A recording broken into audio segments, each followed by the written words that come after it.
Welcome. Welcome. Housewives of True Crime. Up in this hizzy. In the nighttime.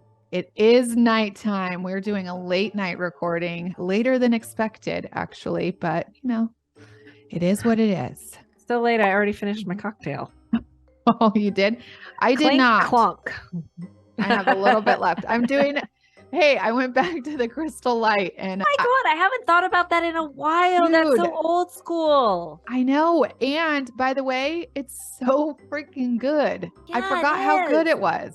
And so try that. If you don't know, we're speaking of the sugar-free caffeinated strawberry Crystal Light and your choice of alcohol mixed together with a sparkling beverage. It has to be sparkling. yes, I prefer just like Topo Chico or Perrier strawberry flavor. But I can also do it with the bubbly grapefruit. All right, there you go. Yeah. Cheers. So, cheers. If you're watching on YouTube, you would have seen. That's why Gretchen knew, because it was a little pink. Anyways, let me tell you something. is it called a PSA? Public service announcement? Okay, okay. So the other day I was at a meeting for the charity league that I am in. And somebody at fancy. So somebody there shared notes with me, which I didn't even know you could do. But if I wanted to share my notes from my iPhone, I could share my notepad with you. Like, I know how to do that. Okay. Well, I was like, oh, that's awesome. I have the notes for this meeting or whatever we were doing, right? Okay. I'm already impressed. So official. People are taking notes and it's a league. Well, so I take lots of notes on my phone for this podcast or for shit. Even when I get mad at my husband, I like to write it down in my notepad. That is so smart. Okay. Because I remember what I need to say. Because usually I forget everything, you guys. If you could do anything to me and I'd forget it. And I'd be like, oh, you wronged me? I don't remember that. I'm still your friend. It's a true story. So anyhow, I took a lot of notes this last week in my own notepad. However, I didn't realize that I was writing on the shared notepad that everybody in the charity league could see. Oh, how fun. So what kind of things did you share? Well, I don't want to get into the details of it. Buy lube. Buy lube. I'm just trying to think the worst thing it could be. No, it wasn't that bad. It was more about my child and some problems that she's having at school. And so it was about that. And so, but somebody was like, hey, just so you know, all of your notes from this past weekend are on the charity league shared drive. Oh, I die. Oh my gosh. I was like, you got to be fooling me right now. Yeah. So just to know, if somebody shares it, it's shared with everybody. They share the shit out of it. Yeah. Okay. Noted. Right. The other thing I did have on there was for the podcast, and it was also public service announcement. I went to one of those fancy spas and I thought they had deodorant there. And so I just see this little bottle of spray, because sometimes they have those spritz sprays.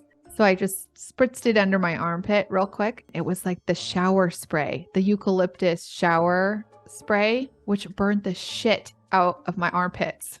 Ouch. Yeah. So now those people know about that too, because that was in my notes. That was in your notes. That was in my notes. Well, at least it was your armpits and not somewhere else. Oh, true. Okay. That it could be. By the way, they do have that spray too. I saw it at the store. Yeah, of course. I know all about it. My shit smells good. Anyways, I have had an eventful week. I'm back driving my car, which is kind of fun. Is it? Don't you miss the bright orange Dodge Charger? Come on. Well, I did kind of resign myself to driving that car. You know, you're kind of the boss bitch in a car like that. You are. Because people check it out and you're like, yeah, what are you looking at? You should wave That's it. That's what I drive. Yeah, I do. I'm just I'm owning it. Okay. But the real highlight of the week was I developed a relationship with the representative at the car dealership. His name is Greg, and we talked a lot. Should we be worried? Should Jeremiah be worried? No. The thing about it is that I don't speak car. Valves, I don't get it. Yeah. You just tell me when to pick it up and how much it is. That's as far as I go. I hate to be that stereotype, but Oh, you so are. I so am, right? You're the one that gets taken advantage of, like the air filter every single time you get an oil change. Whatever. Yeah, totally. It looks dirty. Let's do it. Okay. Yeah. So I know this about myself, and Greg knows this about myself. So despite the fact I tell him all the time, like, can you just call my husband? Mm-hmm. He still calls you. Yeah, because he knows he can get more money from you.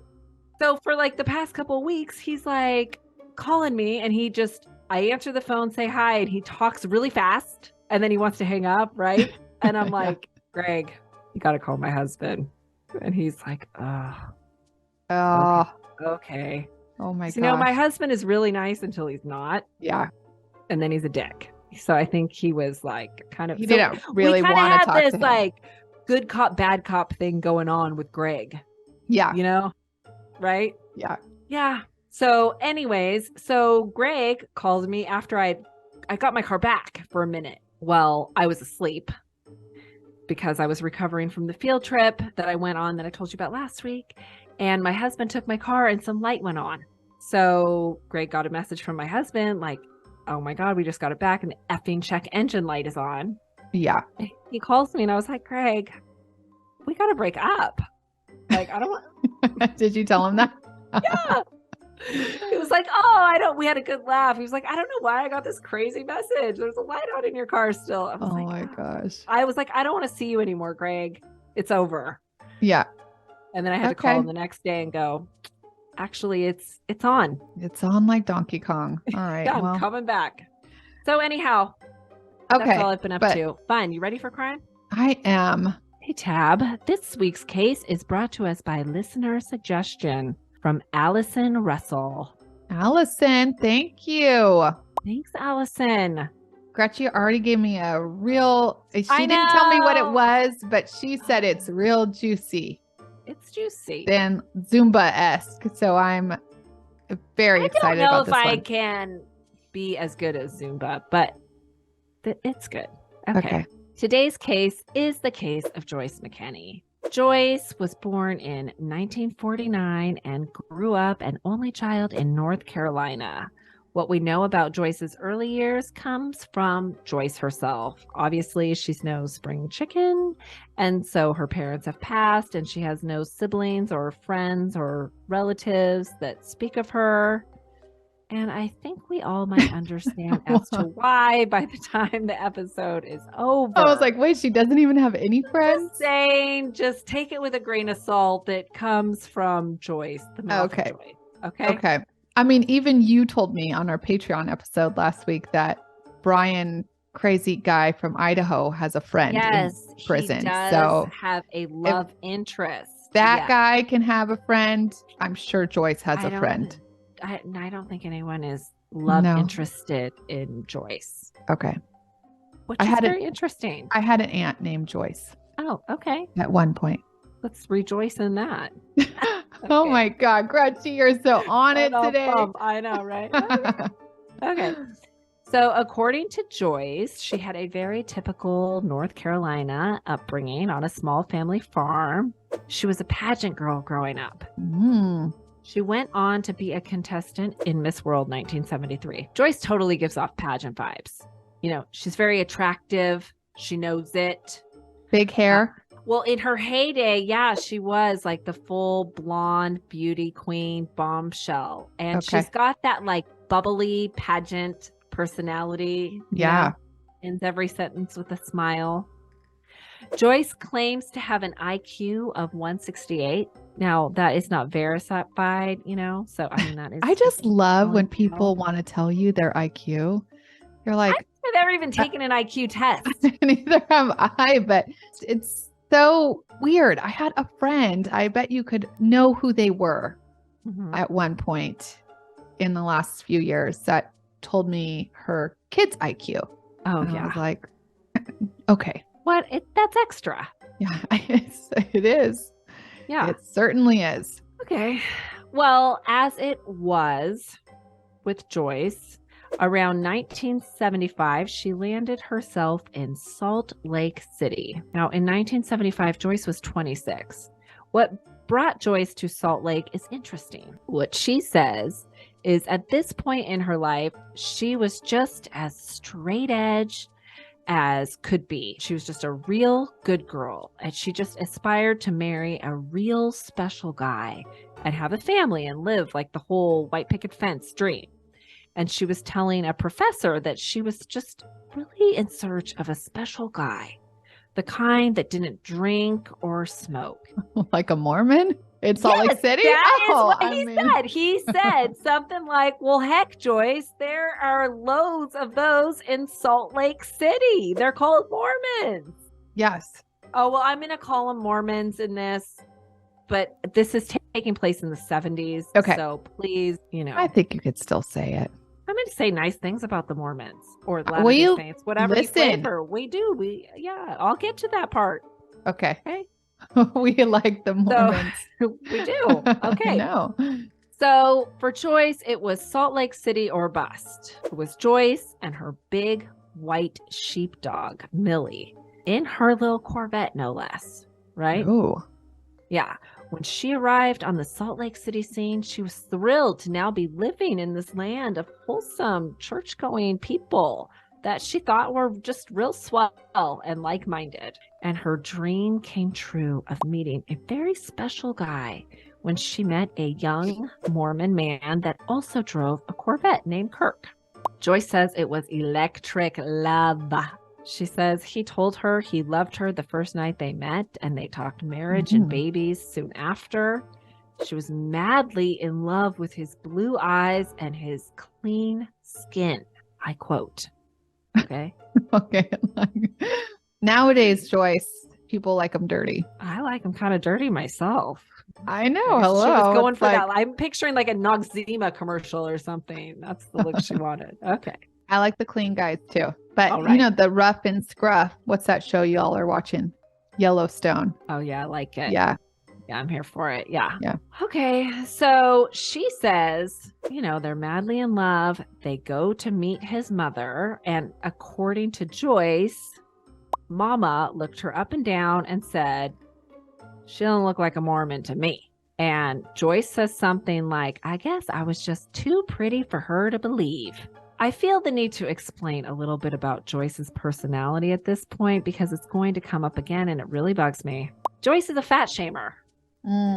She describes his mama as this big old 350-pound woman in a tent dress. And she says it in this real condescending way, like it's disgusting. And she also goes on to describe Mormon beliefs as foolish. Like, they think God lives on a star and they wear magic underwear. And I just think it's real low and awful to demean people's spiritual practices. Every religion has a thing. Nuns wear habits. Hindu wear bindis. Still Sikh wear turbans. I could go on. If it's not hurting you, don't be an asshole about it. Okay. Scientology. Scientology is not a religion. It's a cult. And it does hurt people. I think that is the difference. Some people would differ with you, but okay. Yes, Scientologists would differ with me. Yes. Okay. Okay. There's a difference. Okay. But I agree with you. I think everybody has they could be however they want to be. Yeah, right. Okay. And don't shame their beliefs, especially when you're trying to get up on it. Yeah, as it seems like she wanted character, whatever. I just think it's low. Okay, so I know I was watching all these clips on YouTube about Joyce, Yeah. And so this video of Donnie and Marie Osmond came on, because they're Mormon. Yeah. Right. And I love Marie Osmond. So I watched, obviously. And so they were on the Joy Behar show. And I just thought Joy Behar was such an asshole because she starts asking them all these belittling questions about being Mormon. She straight up says, so what's with the magic underwear? She does too. I'm saying you could watch it on YouTube, but I just want to say, I think Joy, you can suck it. That's all. I thought it was real mean. And I thought they answered very tactfully. I appreciated it. Okay? I'm sure they've gotten it before. Yeah. Unfortunate. Okay. Yeah. Okay, so basically why I'm explaining all of this is so you get a feel for this, beautiful, eccentric, self-centered, total bitch that is who we're talking about today, Joyce McKinney. Okay. That being said, according to Joyce, bitch or not, Kirk was madly in love with her. Okay. Mm-hmm. Then one day he disappeared, vanished, poof, gone. Well, in reality, Kirk had gone for his mission, which is a big thing in the Mormon faith. Young men, go away for 2 years to do missionary work. How old was Kirk? Was like 19 at the time? Because that's usually when they go. Yeah, he was younger than her. I cannot swear that he was 19, but he was like 19 or 20, I would say. Okay. So he vanishes. Well, his mama is certainly not telling Joyce where he went, right? Right? Okay. So Joyce bounced from Salt Lake and went to California and hired a private investigator to find Kirk. Oh. Now, it took her a minute, to get the funds together and all this to do so. And in the meantime, she met a man named Keith, who was an architect. Keith had it bad for Joyce, so much so that he was willing to help her reunite with Kirk. Okay. Okay, listen, it's bananas. So that's what he did. Joyce learned from the private investigator that she eventually hired that Kirk was in England. And Keith said, Joyce, I think I'll come with you to find him. And I think we'll need to take a pilot and a bodyguard with us. So he recruited a bodyguard from Gold's Gym. Good place. Yeah, that's a good place to get one, right? I suppose. And he got a pilot who responded to an ad that him and Joyce had put out looking for a pilot to travel to the UK and make some short flights for them over there. So what they, like being Joyce and Keith, told these men was that they were going to be part of a mission to rescue Joyce's fiance from this cult that had him. So this pilot guy, he's up for the mission. Says like, sure, let's go, Joyce. Let's go. And is she rescue paying your love? them? Or it's just like... Yes, she had the means to pay them. Yes. Okay. So he's up for the mission. She flaunts cash. She's got the cash. Okay. How does she have the cash? Well, that is going to come into play later. Okay. What she told them was, because they had the same question as you, Tab, was that she was a model. Okay. And she is beautiful. And believable. Believable that she is. It is certainly, she is beautiful. It is believable. And, he's intrigued. He also admits there was something about Joyce he was drawn to, her boobs. He says the first time he met her, she was wearing a see-through blouse with no bra. Mm-hmm. So he didn't mind. Yeah. She also remember that mom pilot. Remember the mom that picked up her son from camp with me, and she had the I haven't thought about that in a minute. Yeah, white see-through, no bra, titties out. It's interesting. I really enjoy a bra. I sleep in one, in fact. I know. So I really can't imagine going in public without one. I can't either. But I mean, I have when I have a dress that I cannot wear. Well, there are occasions, yes. Yes, but it is very few and far between. Yeah. And you put some tape on that shit in case it's cold. Okay? Okay. They have these things called petals for your boobies. Yeah, yes, that's what I'm saying. There's things. Yeah. Ways to do it like the classy ladies we are, right? Right. Okay. So she also took this young pilot to a nude beach right after they met, and that was like a new experience for this guy. And so he thought it was very exciting. And he got to thinking like, this is kind of weird. But, he thought by chance, if they traveled to the UK and didn't find Joyce's fiance, he wouldn't mind trying to win her affection. Yeah, maybe he would get a chance. Yeah. So why not? Right. Okay. So Joyce, the bodyguard, the pilot, and her friend Keith, the architect, fly over to London. Well, the bodyguard changed his mind after Joyce started unpacking some spy shit, like listening devices. And he just like bounced and flew himself back to the USA. It made him nervous. Okay. He didn't know what he was getting into. Okay. Yeah. Now, Joyce says she had these because the thought was if Joyce walked into a Mormon church looking for Kirk, it would raise too many suspicions, being her, the like hot piece of something that she is, right? But Keith could go in and ask questions, and Joyce could be out in the car listening. Okay. So after doing some poking around in England based on the information that the private detective had given her about his possible locations, they spotted Kirk. Oh. Dressed in a suit, walking down the street.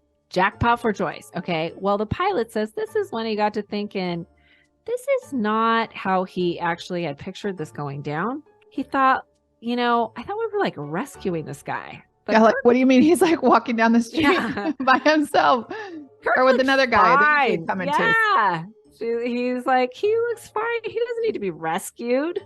And so he said that he started questioning Joyce about this, and she told him something like, well, maybe no, he needs rescuing. And she showed him a bottle of chloroform and a fake gun. And that was enough for this pilot to be like, I am out. Yeah. Yeah. I would be out too. Yeah. Smart decision. Boobs or not, time to go. Right. Yeah. So he bounced back to the USA, just like the bodyguard had. So now it's just down to Joyce and Keith.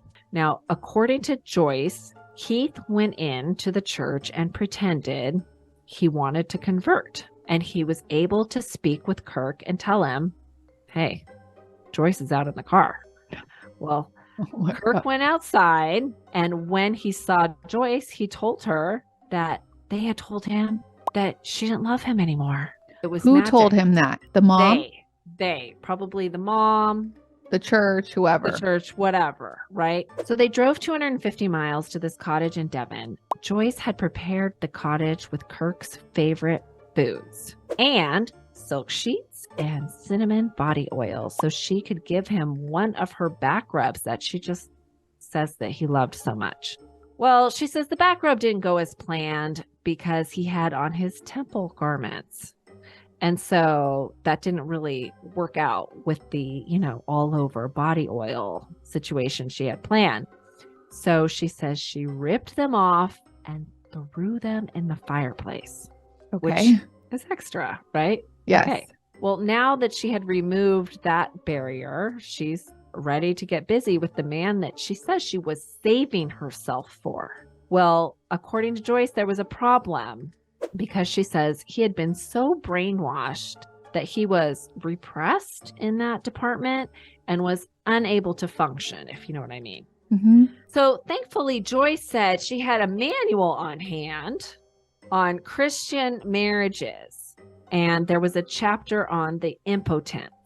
Okay. And it said that if a man has been repressed, he needs to be tied up so that he can let go of control. So conveniently, Joyce had she had handcuffs and ropes on hand with her. She got to tying him up. Where is Keith during this? It's a pretty decent sized cottage. He left them to be alone.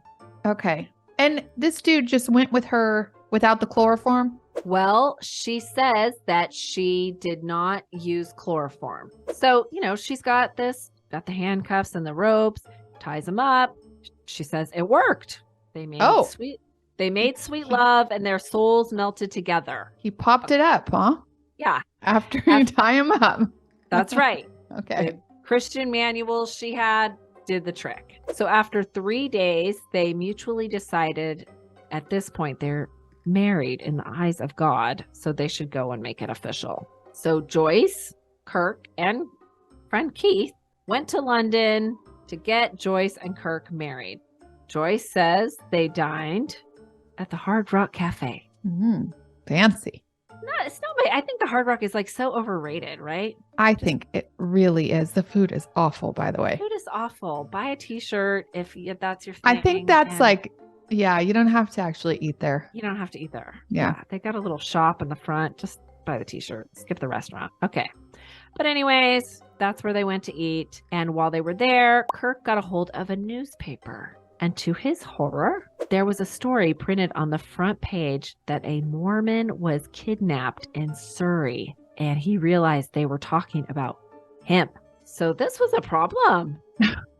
Yeah. Okay. And so these three decided the best way to handle it was for Kirk to go back and explain that he was not kidnapped. Yeah. They would meet up later after he had cleared it all up. Well, Kirk did not exactly clear it all up. He went back. Yeah, he went back and he said what had happened was, he went outside with Keith and they put a blanket over his head and he was driven to somewhere, he didn't know where, and was shackled to the bed, spread eagle, and raped for 3 days by Joyce. The British media dubbed Kirk's story the Manacled Mormon. So when he got away to say that he wasn't held, this is what he said? Yeah, this is what he said. Okay. Okay, so they call him the Manacled Mormon, which I'm going to admit, I didn't really know what manacled meant. Yeah, I don't either. I was like, is that like maniacal? Like when you have like a weird laugh? I was like, is it manhandled? No. Okay, so that manacled means restrained. Okay. Well, manhandled. That makes sense, right? Okay. Yes. Okay. So this manacled, Mormon story, hits the press, and Joyce is just beside herself because this was insanity. What a wild interpretation of her making sweet love with the man she was going to marry to call it kidnap and rape, Oh my God. Did they go and get married in the eyes of the Lord? No, they didn't get past the Hard Rock Cafe. Oh, okay. Okay. By the way, Joyce also doesn't believe raping a man is possible. She says you can't put a marshmallow in a parking meter. That's one way to say that. Okay. That I felt was worth quoting. Okay. Okay.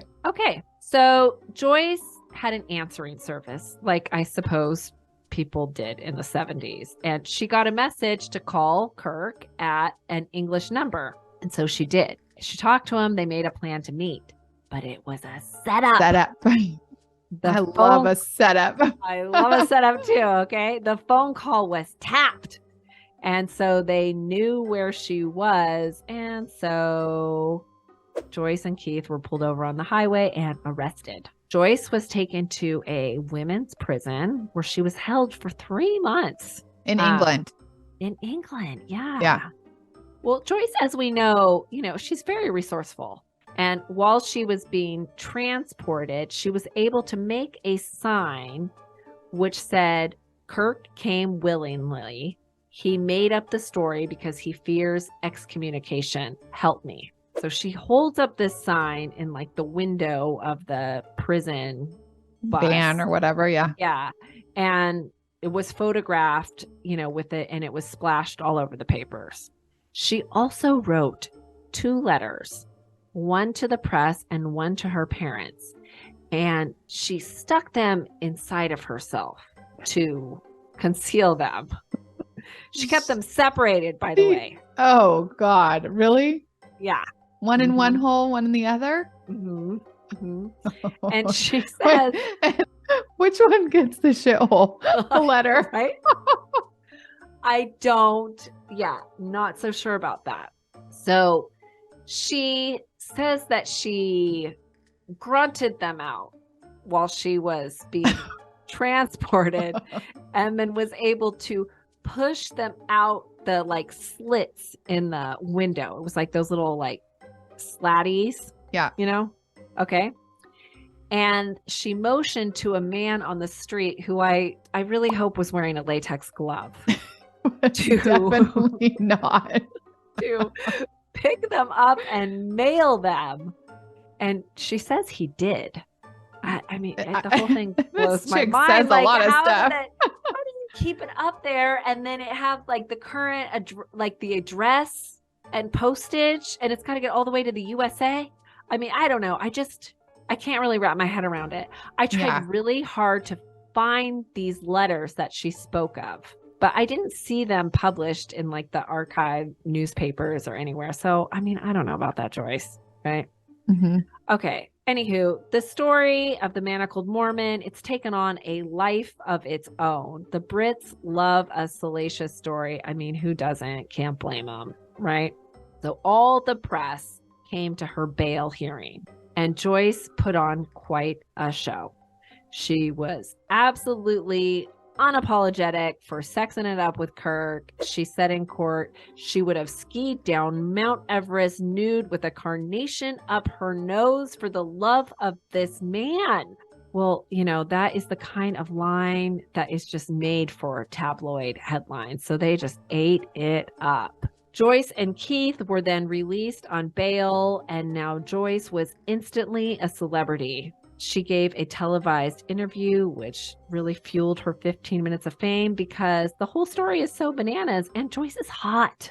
You know, we love a hot criminal in the US and in the UK, where her story was really blowing up. I venture to say they love a hot criminal too. Who doesn't? I mean, it's a thing. You know, the hot prisoner, the guy, hot felon. Yeah, hot felon. We got to check on him. What's he up to? I don't know. He was like engaged to like a billionaire or something. I wonder if he was able to keep that going. Yeah, we'll follow up on that. Okay. So Joyce is out on bail, but still stuck across the pond, right? But it doesn't seem like it sucked. She was photographed at an after party for the London premiere of Saturday Night Fever with the likes of John Travolta and the Bee Gees. She walked the red carpet for some other movie premiere that featured Joan Collins, who was like huge at the time. Everyone just was fascinated with her. She was this phenomenon. The impression the public had was that she was this bubbly, hot woman who was like innocent and at the same time sexually free. And they just liked it. You know, all these men wrote her letters saying, please kidnap me. And women, you know, there was something about Joyce. Women liked her too. So Joyce starts talking about writing a book. She wants to call it A Very Special Love Story. She talks a lot about this book throughout the years, but I mean, just spoiler, it never comes to fruition. Or I would have read it for sure. Right. Okay. Anyways, at some point, Joyce decided she really wasn't feeling the whole trial thing. So her being so resourceful, she managed to get a hold of the birth certificates of two dead people, which she used for her and Keith to get travel visas. And of course, she had plenty of wigs and disguises she had brought along for her mission, you know, to rescue Kirk. So they were able to use those and get back to the USA. Wow. Yeah. They wore those badges that said like, I am deaf. If you can, you know, you can read this, like I can read lips, speak slowly and clearly. So she didn't get like questioned too much at the airport, which is clever and also super devious. Like I think shit like that is really bad. Yeah, I don't like that. Yeah. Hot felon. He had a baby with she was like top shop heiress. In 2018. They broke up in 2019, but he's a model and he's worth $4 million. And this dude spent over 9 years in prison, dude. Oh, yeah. Yeah. Okay. So that's that. I don't hate that, actually. I hope he appreciates. I hope he does. Left his life of crime way behind him. Yeah. Good for you, hot felon. Okay. Well, over in England, they were up in arms over their hot story disappearing. So they began looking for Joyce and looking into her past in the U.S. Based on an address they found for her, they spoke with the man named Steve, who still lived there, who used to live with Joyce. This guy, Steve, still had a thing for her. He also She's got some like powers. She really does. Okay. So he's got a thing for her, and he's also got a lot of dirt that was about to kill Joyce's kind of like Little Miss Sunshine image. Steve was initially conflicted about spilling the tea on Joyce, but a reporter offered to fly him to England and pay for his hotel so that he could be there for Joyce's trial if and when she was extradited. Okay. So he wanted a free vacation or what? He wanted a free vacation. I mean, he could have like probably held out for a lot more, but Yeah, it like shows a how plane bad ticket. he had it. How bad he had it for Joyce. He just wanted to be at her trial. Okay, Yeah. well, But I thought he was going to spill the tea on her. he did. Okay, so the tea is Joyce was in an awful lot of free magazines. You know, that's how they did it back then. What kind of You free magazines? You know, like the back page kind of stuff where people advertise their the penny saver, services, stuff like that. Yes. So remember the penny saver? Yes. Okay, they had those ads in right? the penny saver. Of course. Yeah. I used to read them for fun. Okay. Those ads. Before I had Wordle and TMZ on my phone. Yeah. I was like, yeah, okay. So Joyce advertised her services for nude massages on a fur-covered waterbed. Also, nude wrestling, BDSM, whatever your fantasy. way back then. S&M, yeah, all of it. Oh, yeah, yeah. Whatever your fantasy was, she was doing it. Doing it. She says she loves dirty old men and sugar daddies. Oh my gosh. Yeah, yeah, Joyce. Okay, so now this ends up making sense why she had so much freaking money.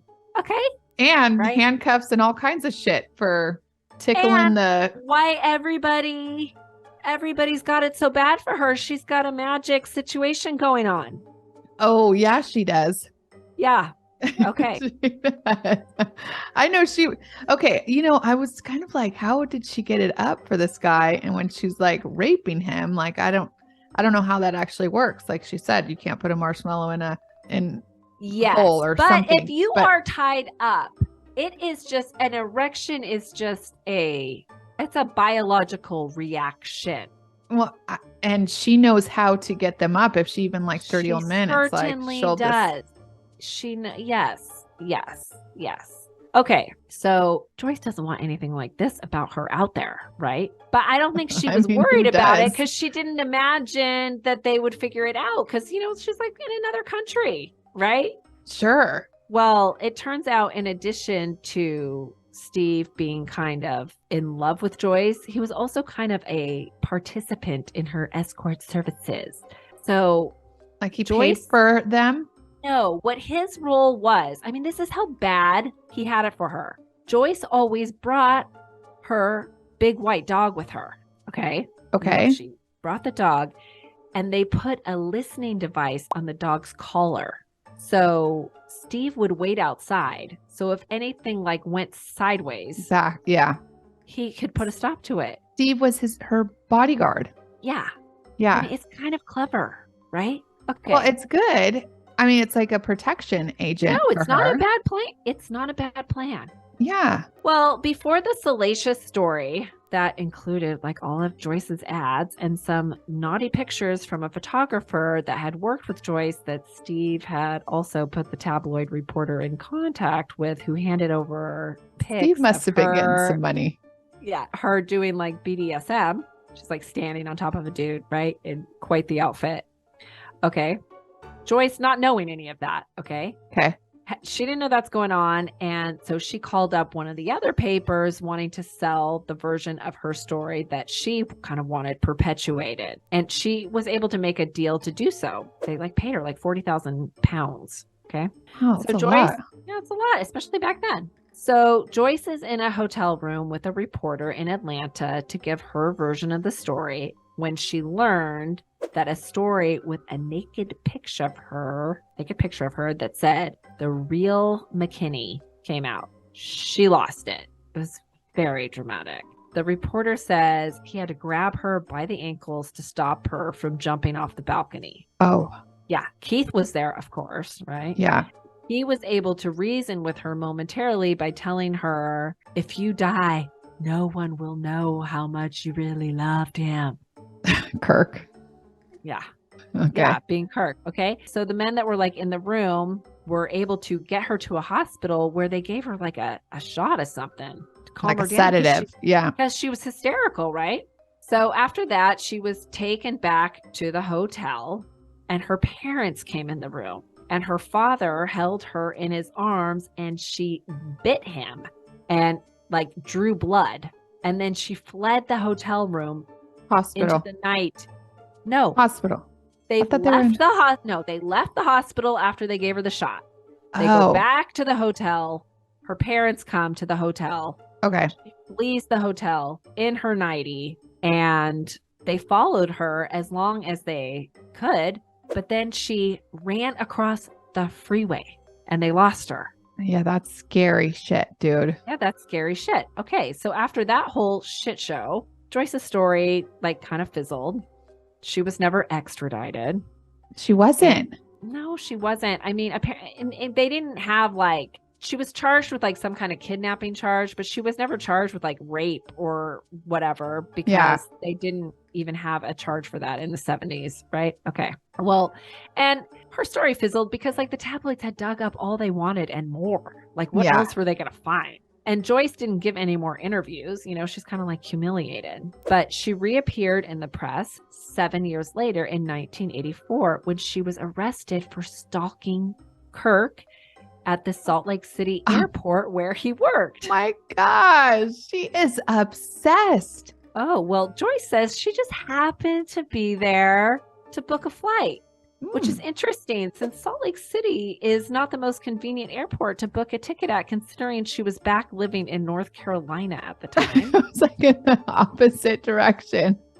Like in the United States. Yeah, in the United States. Oh, and by the way, she had rope and handcuffs with her. Stop it. Yeah. Well, she was probably still on the penny saver. Right. Okay. So she says Kirk's wife just happened to spot her and called the police. Joyce describes the difference between her and Kirk's wife as about 100 pounds. There she goes again. Bitch. There she goes again. What a bitch. Okay. So she also shames Kirk for what his job entailed at the airport, which was emptying out the waste from the airplanes. I hate it when people do shit like that. Somebody's got to do it, dude. We should all be applauding the people who do these jobs that we need done that we don't want to do. By the way, those jobs pay pretty damn well. Yes. And dude, like an airport job is a good job. It totally is a good job. Okay. So this little incident, it kind of shapes the way I think about the whole thing. You know, at first I tended to think, you know, Joyce is maybe a little cuckoo, but the whole thing had got to have been consensual, right? And maybe I don't know if she had chloroform with her. I just don't know if that's ever. I mean, I don't know. I just thought like maybe Kirk did just change his story because he feared excommunication. Okay. But maybe it wasn't consensual, right? You know, I'm thinking it wasn't consensual. Maybe like it was a little bit consensual in the beginning, and then he got a glimpse of her being a little, let's say, unstable, and then it wasn't so consensual. Yeah. He was like, I'm going to tell her whatever she wants to hear so I can get the hell away from this chick. Yeah, I think that for sure. Yeah. So after her arrest in Utah, Joyce like dropped off again and lived, you know, a quiet life with her parents. It seems she became extremely paranoid during this time because she got a guard dog to protect her from the paparazzi that, you know, was We're no longer there her all the time in North Carolina. We're actually no longer there. Yeah, that they were trespassing on her property. Okay. Yeah. Well, this dog mauled her. Oh my gosh. Yes. And another dog that she had rescued, a little pit bull, she credits with saving her from the mauling. And her and this little pit bull formed this unbreakable bond. This little pit bull she named Booger. Okay. Now, according to Joyce, Booger was just the bee's knees. He could get her soda from the fridge, bring her a towel, dial 911. Amazing.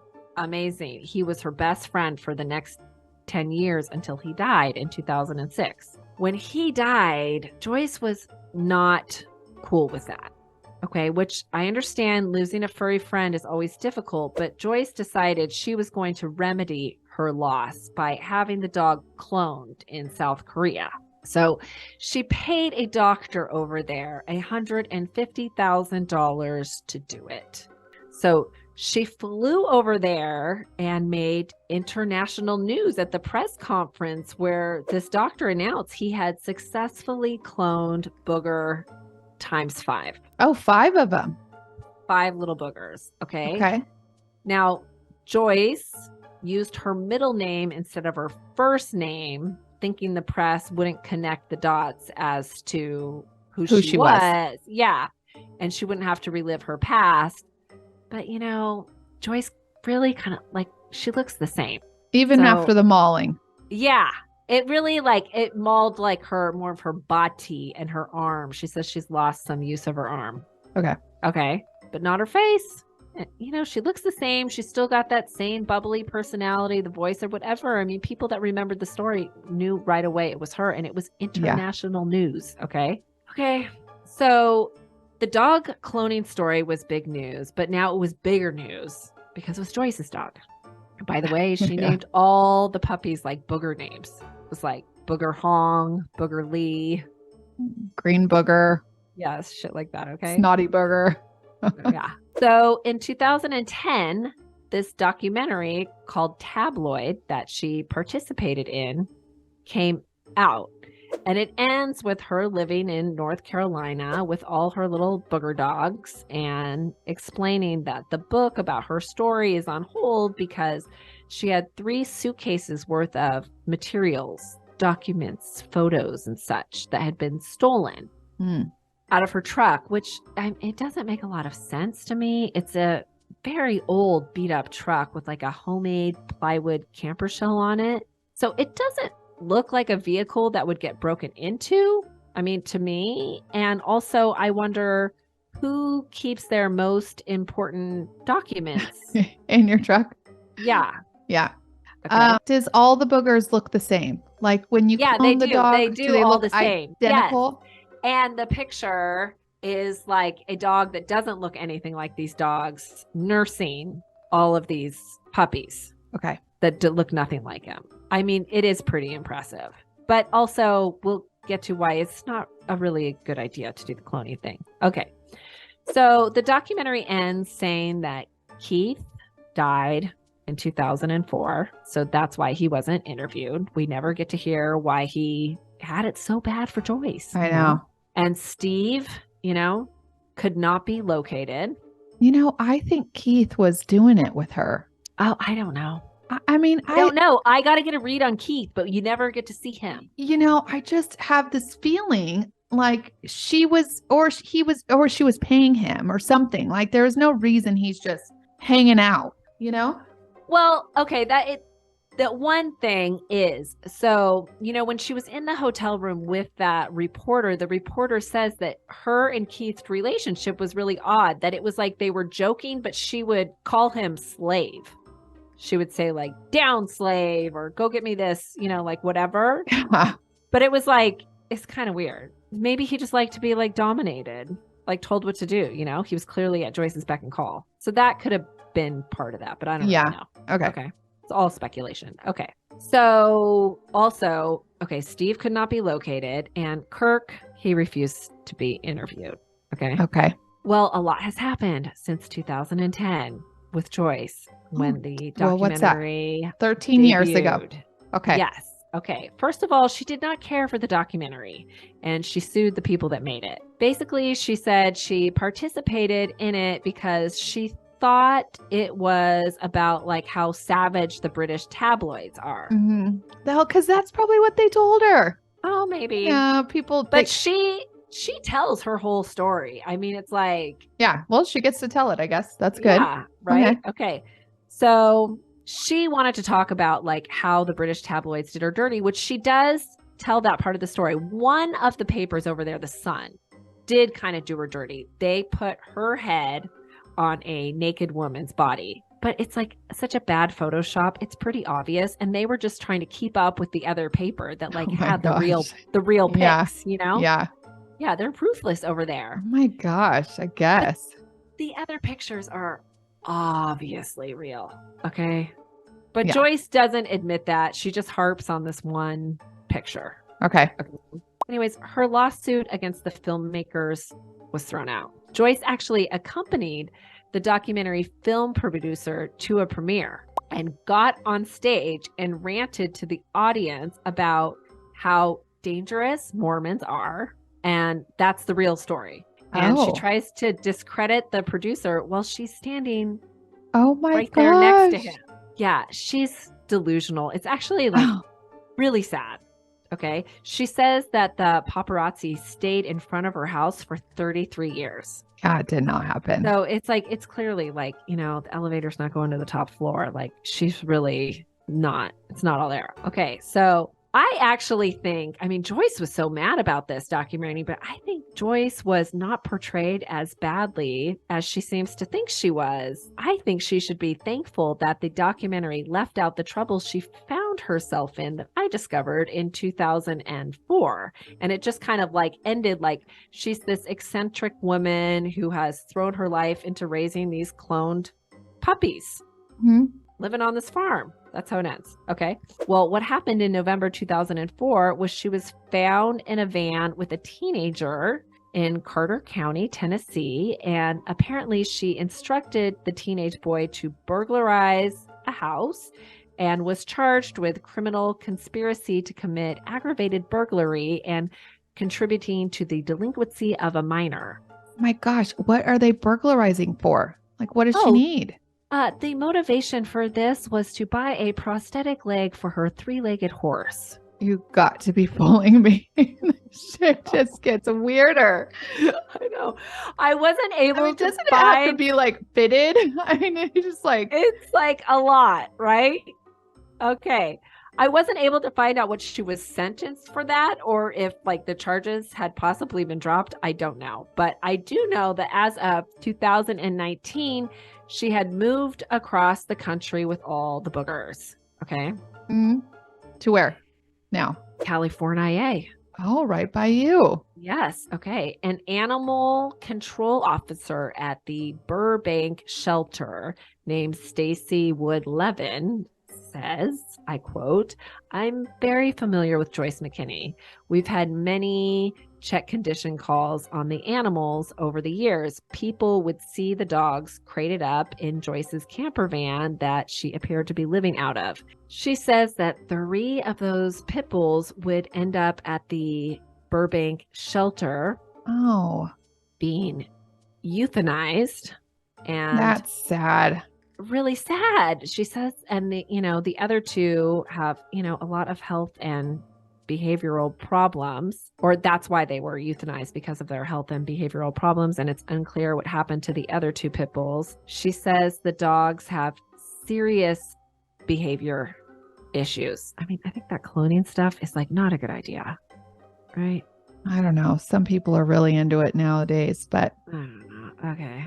So, and they had like a lot of health things. So this animal control agent was interviewed because Joyce had made headlines again because she was arrested for the hit and run of a 91-year-old Holocaust survivor walking his dog in Valley Village. The Valley? In the Valley? Valley Village in Los Angeles. Yeah. That area. Yeah. Yeah, I know. The dog survived, but sadly the man didn't. And when was this? 2019. Oh my gosh. Yeah. I mean, yeah, survived the Holocaust, but not Joyce. And apparently the man had been hit by a car and survived before. Jeez Louise. Okay, yes. So the family is like pissed. They're like, they were pushing for 100. Okay, so where is she now? Okay. So that whole accident was caught on surveillance video. That's how she, got caught for that. Okay. She was arrested for vehicular manslaughter and found not competent to stand trial twice.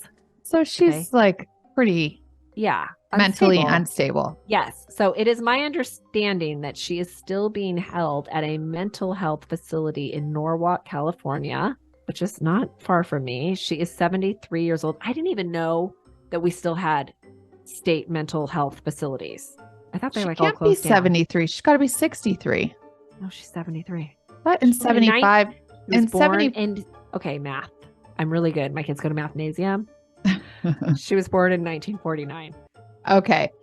So you said in 1975 she was 26, but in 1975 she was 36, right?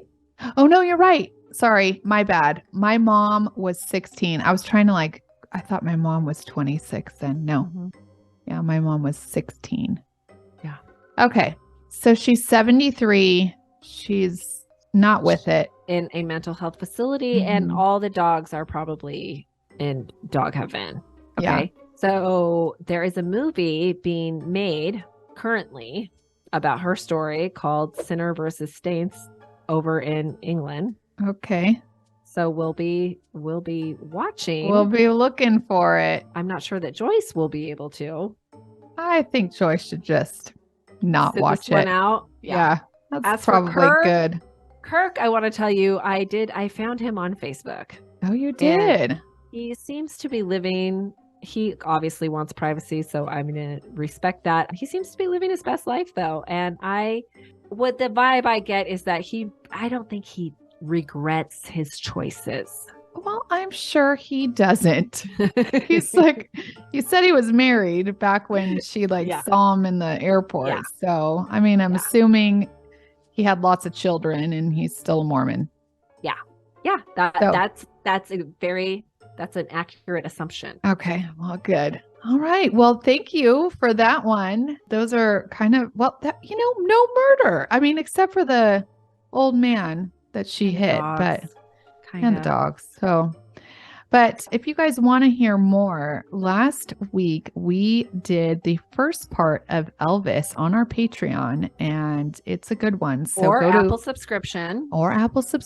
Either one, you could find us there for our bonus episodes that come out every Thursday, and the crimes happen once a month. But lucky you, February is a short month, and Gretchen's got a 2-parter. So you get 2 weeks of crime for February.